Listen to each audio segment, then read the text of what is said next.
Hi, everyone. Welcome to the latest installment of the 2024 DCS AltAc Rockstar Research Series.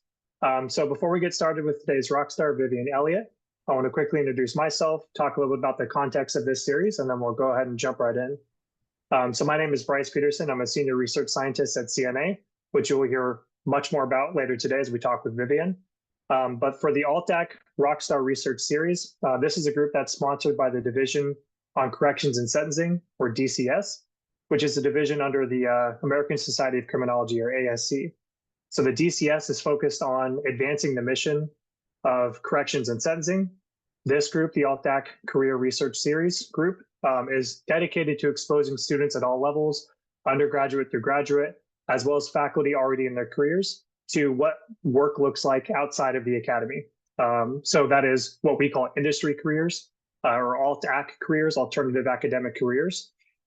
We believe these careers are important for folks to know about. They're careers that can utilize the same skill sets and knowledge that you've learned in grad school or in academia, but applied in different contexts, and in some cases, more of a direct kind of real world context. We also recognize that there's many programs across the country that don't have built-in pathways to AltAc jobs. So maybe students and faculty don't realize that they can use their knowledge and their skills in careers outside of academia. And so we're here to provide those kinds of connections to expose you to what the jobs look like, some of the companies that are involved in this space, what a day-to-day looks like, and just generally what these jobs are. So we're happy to talk more about it. You'll hear from one of the rock stars in the industry right now, Vivian Elliott. Before we do that, let me just get through a few housekeeping notes. So if you'd like to turn on closed captioning, you can find that at the bottom of your Zoom toolbar at the bottom of the screen. If you'd like to ask questions of our rockstar Vivian, you can use the chat feature at any time. You can also raise your hand or even just come off mute. The goal here is really for you to be a part of the conversation, so feel free to join at any time. We will also be sure to leave time at the end for questions. I believe this is already being recorded. If not, then we'll go ahead and hit that right now. Okay, so let me introduce Vivian, and then we'll jump right into our questions. And again, for any of you there, please feel free to come off mute, put questions in the chat. We'd love to hear them. So Vivian Elliott is the co-director of CNA's Center for Justice Research and Innovation. She's an expert in criminal justice and emergency preparedness. At CNA, in addition to her leadership role, she serves as the project director for the Bureau of Justice Assistance National Public Safety Partnership Program, which we'll hear a little bit more about today. She's also an analyst on use of force for the Chicago Independent Monitoring Team. Prior to joining CNA, Elliott conducted forensic research for the FBI. She has a master's degree in molecular biotechnology from George Washington University and a Bachelor of Science in biochemistry and molecular biotechnology from UC Davis. So welcome, Vivian. Thanks so much for joining. We're going to start with a few questions about your educational experience and your background.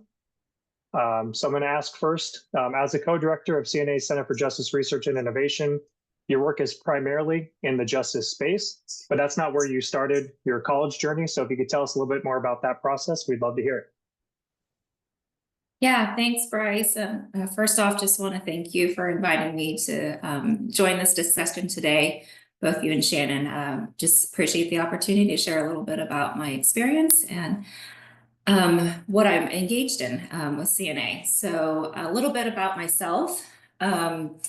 As you mentioned, I did not start my journey within the criminal justice system.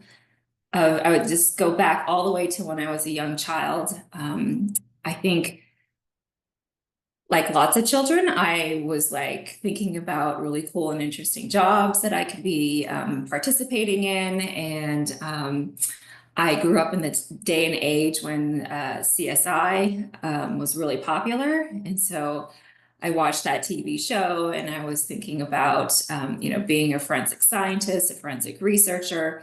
That really intrigued me. My parents really instilled, I think, a strong work ethic in me. So I had also this vision in my mind that I wanted to be a successful businesswoman, sitting in a corner office in a power suit, but I never knew what exactly that looked like or meant or what I was actually doing aside looking nice and being successful. So I always kind of wavered and tried to figure out exactly where I wanted to go, but I knew I had, some of those things in my mind as far as what my interests were and what I wanted to accomplish for myself. When I got into undergrad, I really did emphasize heavily in kind of the hard sciences, learning more about forensic research, and engaging as many opportunities as I could through internships and working with different professors, doing field research, doing lab research related to forensic science. So I was really fortunate coming out of my undergrad to temporarily work in a biotech firm, but then to receive a job offer with the Federal Bureau of Investigations to work in Quantico and do some forensic research for them. So I packed up my bags. I went all the way across the country. I was in California at that time. So moved to the Washington, D.C. area on my own, and kind of started this new journey and kind of working with the federal government and doing work in this kind of forensic space. After being there for a little while, though, I learned that that was not what really intrigued me as far as where I wanted to spend the rest of my career. Doing forensic lab-based research, I was behind a bench.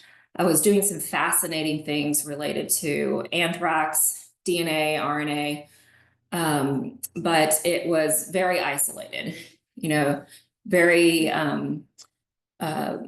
kind of repetitive in nature, because you really do need to, when you're researching, test things over and over and over. But then also, I didn't have a lot of opportunity to interact with different people.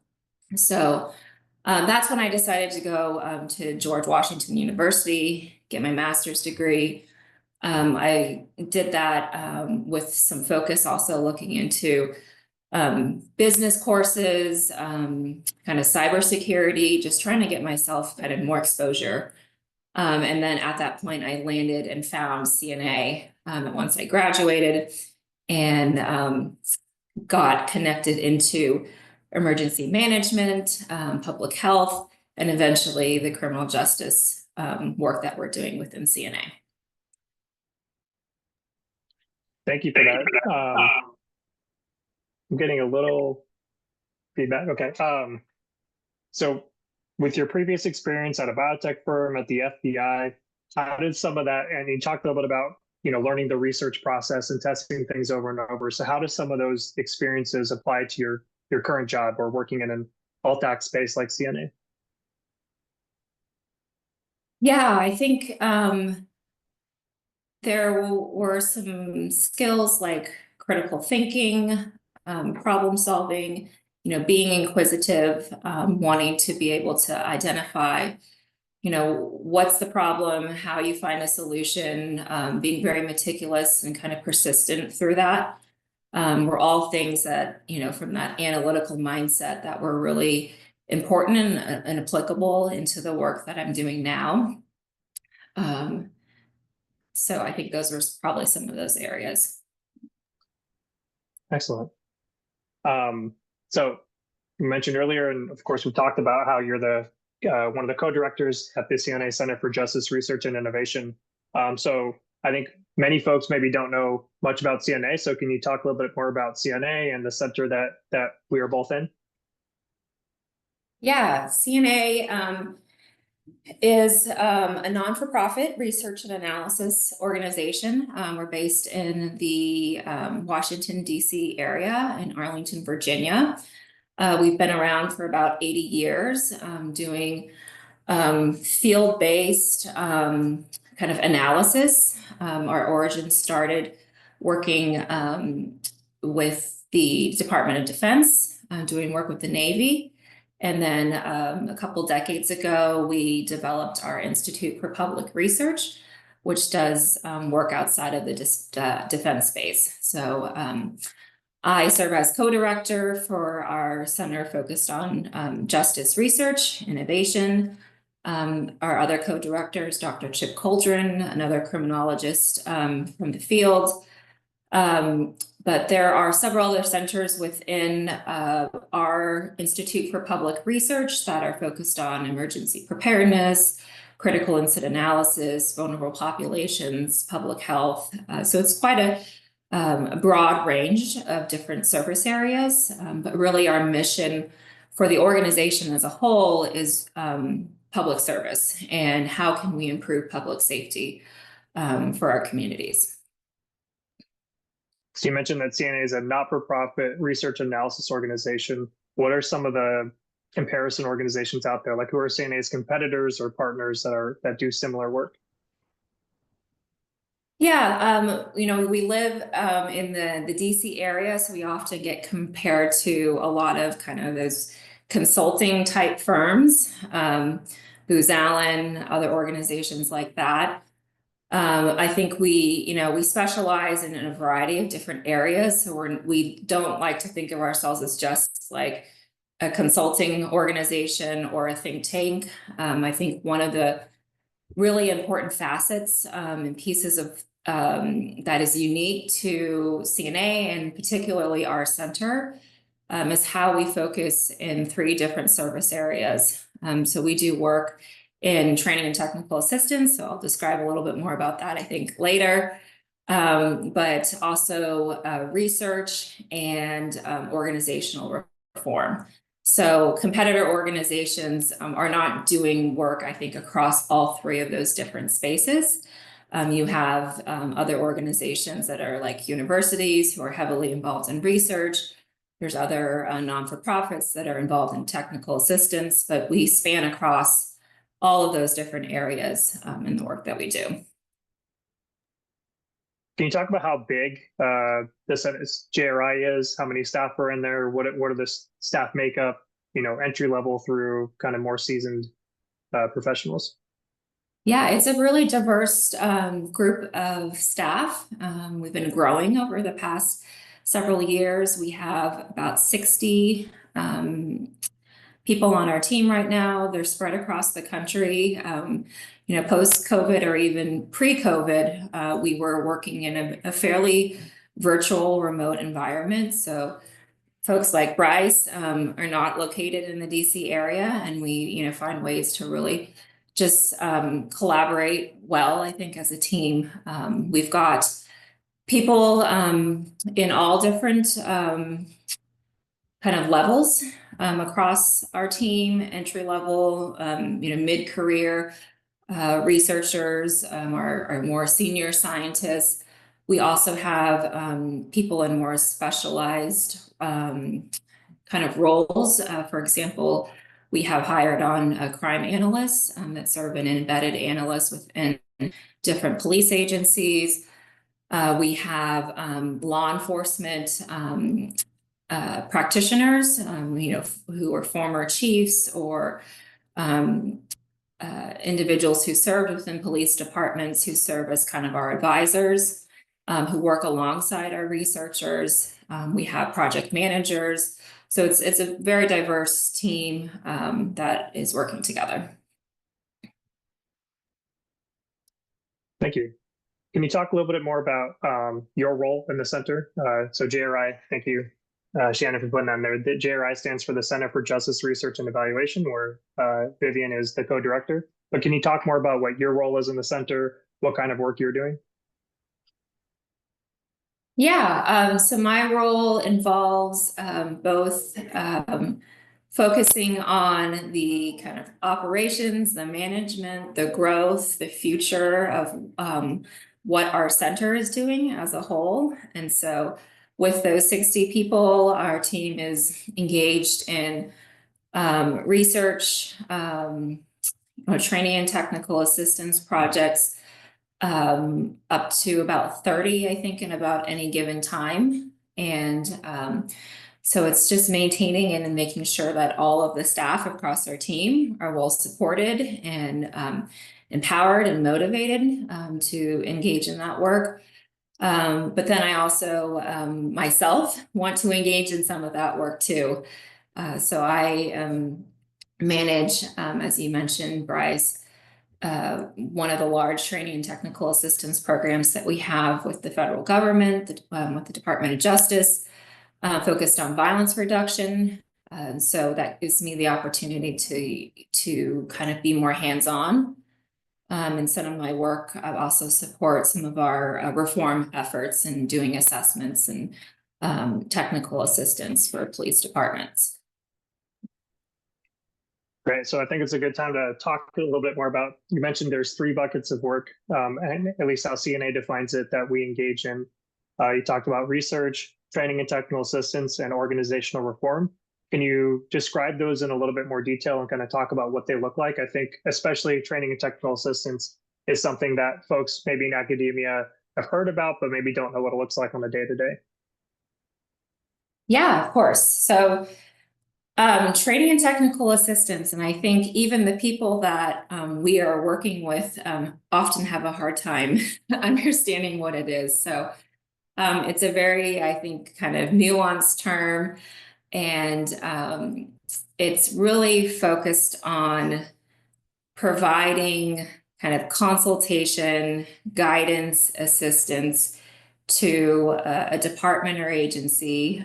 So for us, that includes police departments, correctional agencies, prosecutors' offices, federal partners.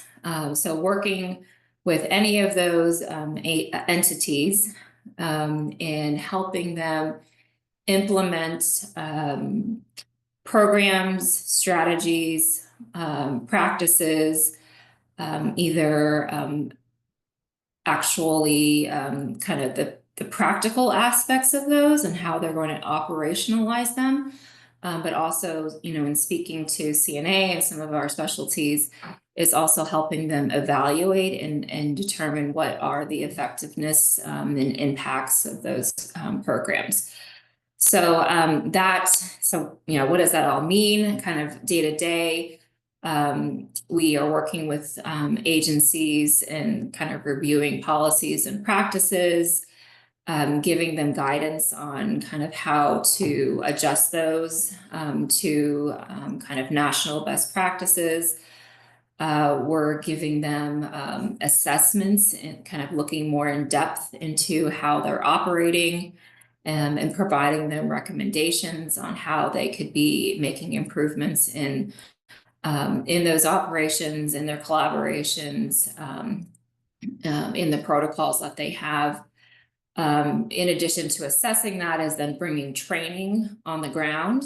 For police departments, that could be to their officers, it could be to command leadership, in different concepts, trying to enhance kind of capacity and skill and learning for those organizations. I think another key piece in training and technical assistance is helping agencies kind of expand their knowledge and learning outside of their organizations. So in addition to ourselves being the ones that are providing that expertise, we are also connecting them with other agencies who may be model agencies, and helping them understand how to adapt and apply different strategies within their own organizations, because in most cases things aren't just plug and play, right? You need to actually think about how that relates to your capacity, your resources, your kind of political constraints or challenges that you may have. Great. And so then that's a big bucket of what CNA does. And now CNA and JRI, the Center for Justice Research and Innovation, also does some work around organizational reform and research and kind of more traditional research and evaluation projects. Can you just talk a little bit about what those look like in the organization? Yeah, so the organizational reform work that we do comes in, I think, kind of 2 major areas. One is working through kind of federally or state mandated what are called consent decrees. Basically, those are when the state or federal government makes a requirement for an agency, police department in most cases for our work, to make specific changes within their organization. And so They come to some sort of settlement agreement following an investigation. We come in as an outside entity to help monitor. So of course, we serve as the independent monitor for the Chicago Police Department. Right now, we're also working in Albuquerque and Puerto Rico. But basically, there's this agreement as far as all the different changes that the department needs to make, and that we are assessing the agency on their compliance or their progress in making those changes. There's limited areas in which we may actually provide specific guidance and recommendations and technical assistance, but that's where there's a clear line that's different in that type of work, because that is more specific to kind of measuring their progress and compliance.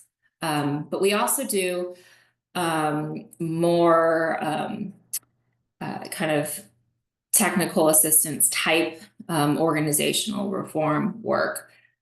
We work with local police departments who may put out RFPs, or city governments asking for an independent third-party assessor to come in to look at issues around racial bias, traffic stops, just the organization as a whole, to see areas in which the department can be making improvements and provide recommendations. So we're involved in that type of work that is driven from the local level. And then we also have a program that we work with the Office for Community-Oriented Policing Services within the Department of Justice. That's called the Collaborative Reform Initiative Organizational Assessment.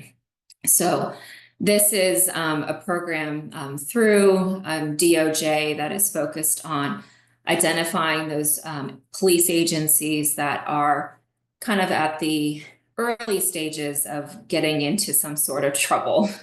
They don't want to get into a consent decree and go through all of those mandated reforms. It's an agency that is kind of self-identifying that they're having some challenges. They want to improve their culture. They want to improve their administration and operations, and they can seek assistance from DOJ to have CNA come in, bring a team to do those assessments and reviews. And then we actually work collaboratively, hence the name of the program, on kind of rapid speed reform actions related to, culture, recruitment, retention, hiring, officer wellness, well-being, accountability, different areas like that.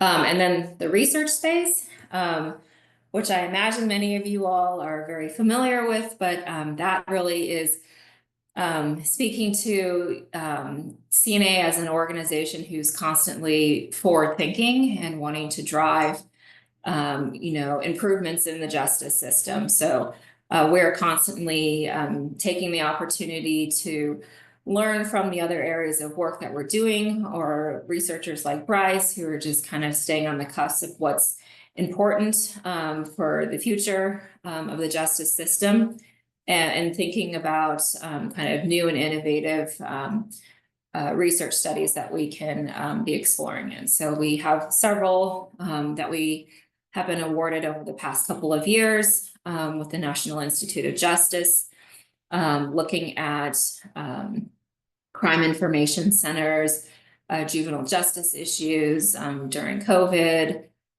We have a new one that's working with field training officer programs. And so lots of different areas. Really, that is driven by our research staff and the things and the ideas that they bring to us. And so I think research projects are more directly understandable, I think, by people in academia, because it's, what you think of when you think of research, like doing evaluations of something or doing surveys or that kind of thing. But can you talk about how some of those skills that students are learning in graduate school or for professors in the field, how are some of those skills translatable to the other aspects you talked about? So for example, TTA or training and technical assistance, how can people use those research skills if they were to come to a place like CNA or a similar organization and engage in TTA work? Yeah, I think those skills are really applicable. I think, you know, one of the things for our organization is that we are data driven. We focused on being objective, and so everything goes back to the data and the analysis. We're not an advocacy type organization. You know, we want to focus on what the research is saying, and so taking those skills and being able to understand what the research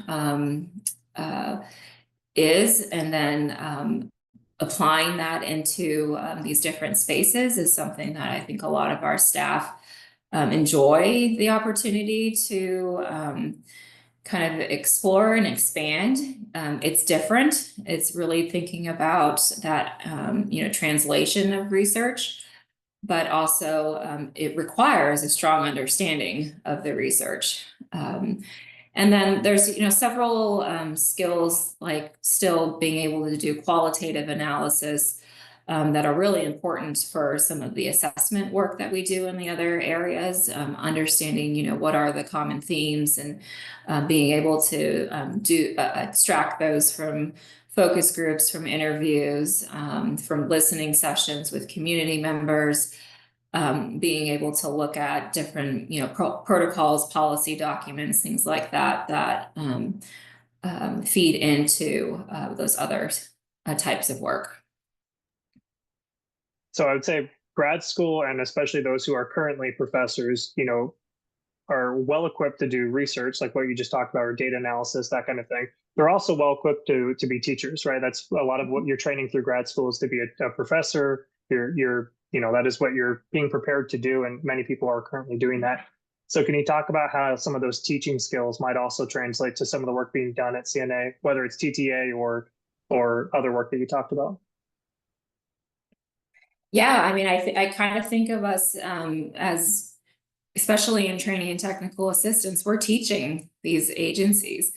And I think, like being a teacher in a university setting, you need to understand your audience. You need to learn how to effectively communicate information to whoever you're speaking to. And so those are things that, you know, we're constantly doing day to day. Training and technical assistance relies on really strong communication skills and relationship building, which I think, you know, educators have to have those skill sets as well. And I think one of the unique things, though, for TTA is you can't come in as there's a sense of humility that you need to have in that work.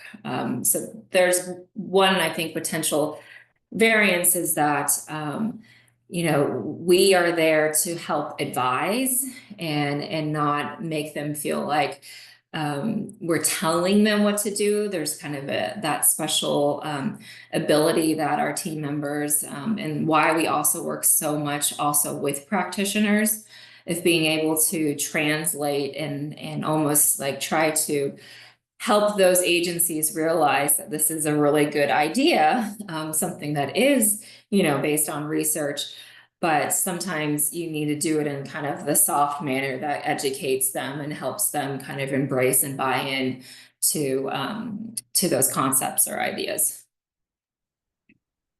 Thank you.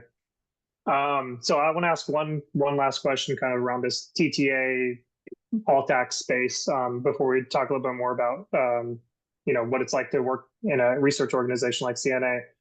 So I know when I came over from an academic setting, my first experience, it was surprising to see how different sort of like products or deliverables are, and how you might think about impact in the field. So from academia, you know, you think about journal articles only. And then in terms of impact, you think of like citation metrics, Google Scholar metrics, those kinds of things. So how is that different in a place like CNA? And then specifically because I know there's some opportunities for that kind of publications under some of the research projects, but for a thing like TTA, what are some of the products or deliverables that come out of TTA, and how do that impact the field? Yeah, the products are definitely different. They're definitely tend to be more focused on education awareness, skill building for these departments. So they come in the form of informational resources that are shorter in length typically, right? You really are trying to get to that practitioner audience that can digest something really quick and easy.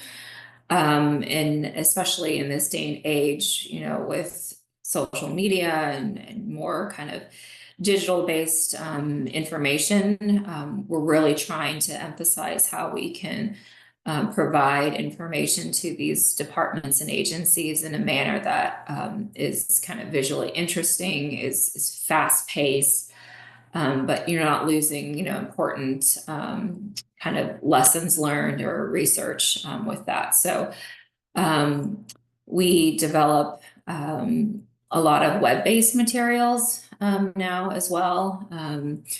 Toolkits, we host webinars, which, is probably very similar also in some of the education spaces, but those kind of written resources are typically more short, tangible kind of documents, case studies, things like that. But I also consider like another deliverable or thing that we really focus on within TTA is all that delivery of the assistance that we do. So it's actually the training that we do on the ground. It's the assessment and the experts that we embed with the departments. It's the consultation that we provide. It's that relationship we build through our team members who are researchers and our practitioners, kind of working hand in hand and helping guide these agencies. So in those instances, there may not be a specific product in hand, but that is the deliverable that we are providing to those agencies and departments. And then how do you see the impact of those kinds of products versus, again, we tend to think of like, oh, I had an impact because my journal article has been cited 100 times, but what is an impact? How do you measure impact with things like training and technical assistance? That's a challenging thing to do, actually. I mean, especially coming from a research mindset and perspective. We've had several conversations with some of our DOJ funders on how we measure impact in the training and technical assistance space. And it's often, challenging because you can't isolate the impact that we're having to just one TTA program. So for example, I'm working on, this public safety partnership and we're focused on violence reduction.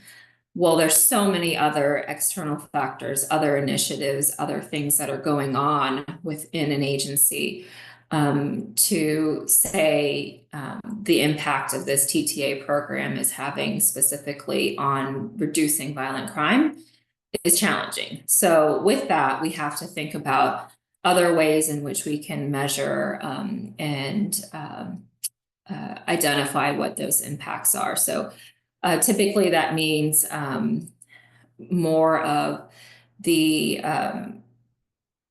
organizational improvements that we're seeing within a department. Are they making changes to their policies? Are they changing their protocols in how they're operating? Are they hiring and identifying new positions or staff and building their capacity in different areas? So it's a lot more of looking at what is happening as far as the organization and how they're making those adjustments or changes or improvements.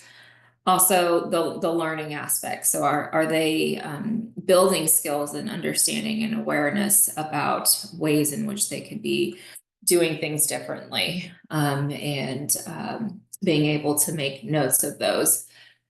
But we also kind of look at just from a process standpoint, our ability to provide impact in the way of how much TTA we can deliver. And so how many agencies are we reaching? How many officers are we educating and training across the country? We have a training program that's focused on implicit and explicit bias and training that nationally across police departments. So, one of our measures of impact is just simply how many departments are we able to reach, how many officers we're able to touch. But then within that, also looking kind of pre and post tests of training, for example, to see what is the learning and what you're seeing based on, as a result of this training, how are they perceiving and understanding issues like bias differently. Great. So we've talked a little bit now about what the work looks like, the different buckets of work that places like CNA are involved in. But I think, and we mentioned earlier, that a lot of the folks on the call and the folks who will be reviewing this, its recording, are familiar with academia, right? We went through grad school, or being trained to be in academia, and maybe don't know what it looks like to be at a nonprofit research organization or research analysis organization like CNA. So can you just talk generally about what it looks like? What is the culture at a place like CNA, work-life balance? What's a typical workday look like? Anything around that? Yeah, I think a typical workday for our research staff is they're having the opportunity to engage in a handful of different projects. We were expanding and growing quite rapidly a couple of years ago. We got to a point where our staff were spread across almost like 6 or 8 different projects, which was a lot. But now I think a more manageable size is, 3 or 4, where they're getting exposure to particular areas of interest for them. We try to tailor the work experience and engagement based on really the individual and what the right fit is for our team. So some folks, especially as they are progressing more kind of senior and longer tenured in their career. So I think some individuals really kind of express specific interest in that research space. And so they are leading research studies. But we like to make sure that people do get exposure to those other areas of reform work or training and technical assistance. I think because that gives them variety and an ability to learn more and expand their kind of understanding awareness. So I think, a lot of the researchers will like to engage in, 1 or 2 TTA programs just because that gives you that kind of practical on the ground exposure and experience to the challenges that the departments and agencies are facing. And that really kind of helps enlighten you to see where research should go. And kind of vice versa as well. But for our more early career staff that are coming in, most of them are involved in all of those areas. We give them the opportunity to kind of explore and see where their interests are, where their strengths are, where their skills are, and then they start to kind of direct in different directions as their careers evolve. Oh, and then sorry, for the day-to-day, that means you could be on calls with the police department or a jail, doing kind of consultation, asking them of how things are going with a particular project. If you're doing training and technical assistance work, you could be then, doing more in-depth, quantitative, qualitative analysis, with a couple hours of your day too. It's kind of spread across, variety based on the projects that you're engaged in. Excellent. I want to make a quick plug here. So working at a place like CNA, this group, the AltAc group under the Division of Corrections and Sentencing, will be releasing a product, a webpage or something soon around what pay looks like when in AltAc careers. And so check that out. I think it would surprise many folks to see what you could be earning in a place like CNA or an AltAc space versus if you stuck in the traditional route of academia. And so there's a survey coming out. We asked a bunch of folks who are currently in the industry space about what their pay was like when they first started, what it's like now, what kind of different opportunities there are. So that I think that would dovetail nicely into some of what we're talking about today. And Shannon, if I missed anything, can add some notes to the chat. Um, so Vivian, I think there's some staff or there's some folks who are coming out of academia with like a very specific career path. This is the area I want to study, very narrowly defined. But there's a lot of others who are interested in a lot of things. Maybe they focus on one thing for their dissertation or their master's thesis, but that's not what they want to do for the rest of their life. What does it look like at a place like CNA? Do they get to choose the kind of work they're doing? How do they get assigned to projects? How does CNA pick those projects? If you could talk a little bit more about that, I think it'd be helpful. Yeah, as a non-for-profit, we primarily get projects based on our kind of ability to bring them in, right? So we have to seek out funding opportunities from the federal government, state, local foundations, outside entities to really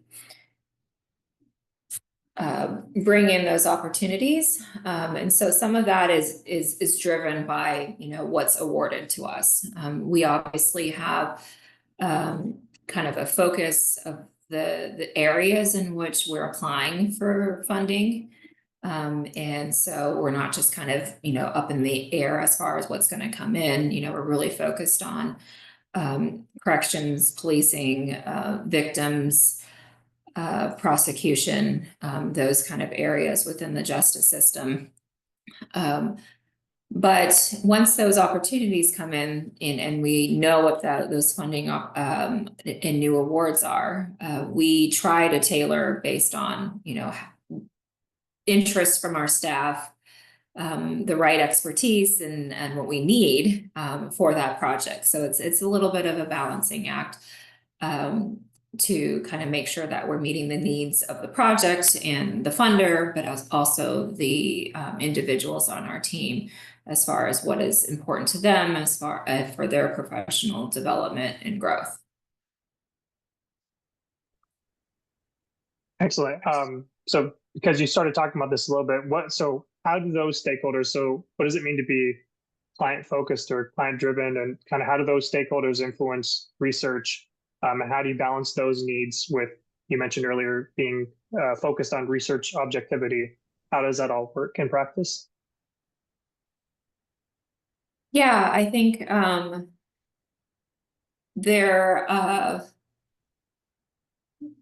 generally, there's a desire, I think, across our funders is that we are helping the field. That aligns with our mission and values of our organization, but how that actually is operationalized or what that actually look like can vary. And there's instances where a client may have, a vision for something that may not be exactly how, our team would see it. And I think that what's so important to that is what you mentioned, Bryce, was objectivity, and that we're focused on the data. That's what we always go back to. So we see this kind of presenting itself sometimes in challenging ways in some of the local assessment work that we do, where there's specific motives and desires that a local agency may be wanting to get out of an assessment. And they have, some sort of agenda that they might be trying to push with that. And we have to stick firm to our what the data tells us and what the analysis tells us. And we will kind of have those challenging conversations, and we will fine tune, with the focus of where the client is looking for help, but we won't go back on what the data says to us. So that can be challenging at times, but as a whole, I think, most of the organizations that we're working with are really trying to make improvements. So, that feeds in line with where our organizational values are. Excellent. So at a place like CNA, is it valuable for folks to come in with a very specific kind of research agenda and expertise, like they need to be narrowly focused on police wellness, for example, or is there value in someone coming in being more open, or what we might call a generalist?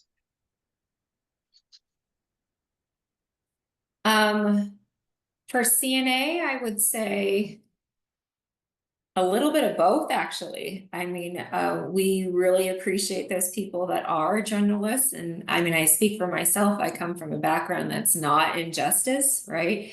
And being sometimes those individuals who come from other spaces, we have staff that are have backgrounds in education, data science, like it doesn't necessarily have to be within criminal justice. Those individuals, I think, provide additional insight and expertise, and they learn how to apply, their areas of work into the work that we're doing. But we also want to be seen as the experts in the work that we're doing. And we have several staff that have very specialized areas of expertise. And that's important to us, especially as our team is growing and expanding, and making sure that, we're competitive and we're on top of the research. Those individuals play a really important role.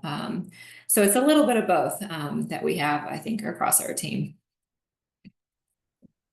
So that's a kind of substantive expertise. Now, same kind of question with technical expertise. Do staff need to come in with, do they need to be qualitatively oriented or quantitatively oriented?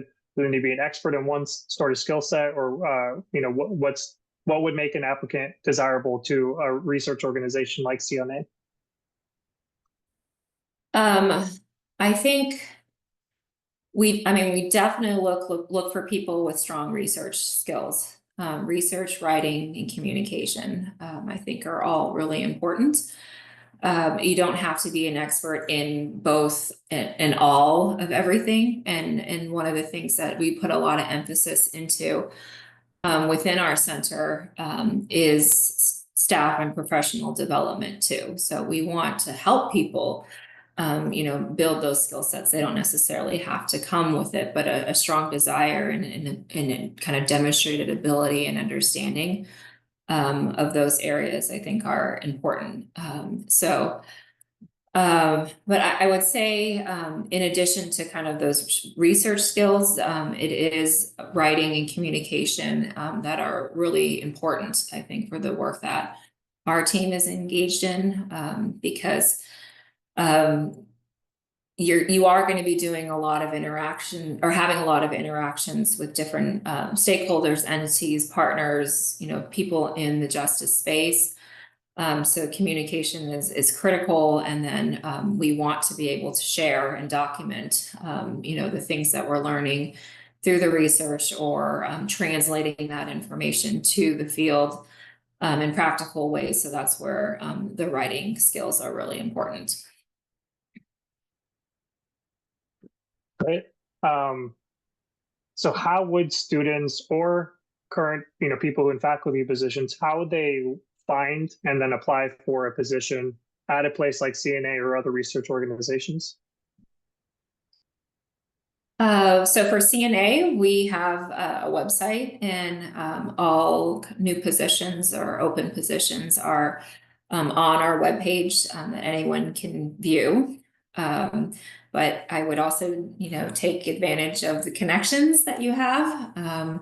We have, several folks that have come to our team based on other individuals recommending them, and they take the opportunity to have those sidebar conversations with those people they know, and then myself or Chip or other people from our team are more than happy to talk with people who are interested, so they can learn a little bit more about what our team is engaged in. But all of our active postings are available on our website.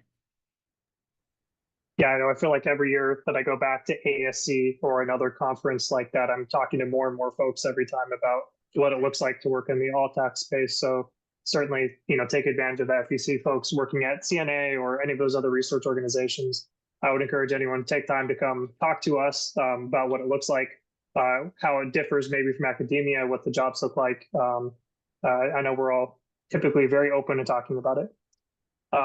Does CNA have like typical hiring cycles? Is it similar to academia where there's certain windows where jobs are open and we hire around those cycles, or are they more fluid than that? I would say it's fluctuated and been fluid, but if you did want to kind of define a time when there would be a possibility for more hiring, that would typically be around the change in the government fiscal year, since the federal government is one of our primary clients, and at the fiscal year is when we are being notified of new projects, and so that's the time when we potentially have needs for more hiring. And so that is around the September, October kind of fall timeframe. Great, thank you. Mm-hmm. I haven't seen any other questions come to the chat, so I'm going to ask this last question, unless and others come through. We still have a few minutes left. But is there any other advice you would give to students or people currently in the academia about what it's like to be in an AltAc position?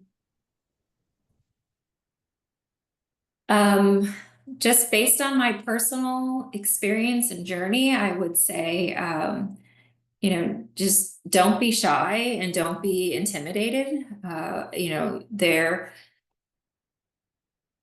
Your experience is probably very important in ways that you don't realize, and can be applicable. And so, one of the things when I first started at CNA and what got me transitioned into all the work that our justice team was doing is, at the time there was a project and there was a project manager that was stepping away. I didn't know anything about policing, but it sounded interesting to me, and I volunteered, and they told me, no, you're not qualified, but if you're interested in this, we can bring you in this other way. And that is what kind of opened the door for me into learning all about, the criminal justice system, training and technical assistance, and then eventually being able to help grow our center into what it is today. So I think, don't be intimidated, trust what you've learned, in your university, the skills, the courses, like all of that, even though it may not be the subject matter, it really does equip you and help you, and just, that will lead you in good ways in the future. Thank you so much. So Vivian has graciously allowed us to share her email address after this. So for anyone who wants to reach back out and ask some follow-up questions about her, about CNA, please feel free to do so. This has been an excellent conversation. I want to plug one more time kind of the DCS and the AltAc webpage. We have lots of other previous recordings from other rock stars who kind of talk about what other industry spaces look like. And then we will have some materials forthcoming and some already on the website. Again, relevant to people who are making that decision about working in the university setting or in AltAc. So again, just thank you so much, Vivian, for your time and expertise. Thanks, Bryce. Thanks, everyone. Appreciate it. And I'm happy to connect afterwards if anyone has other questions. Thank you so much for the opportunity. Thank you.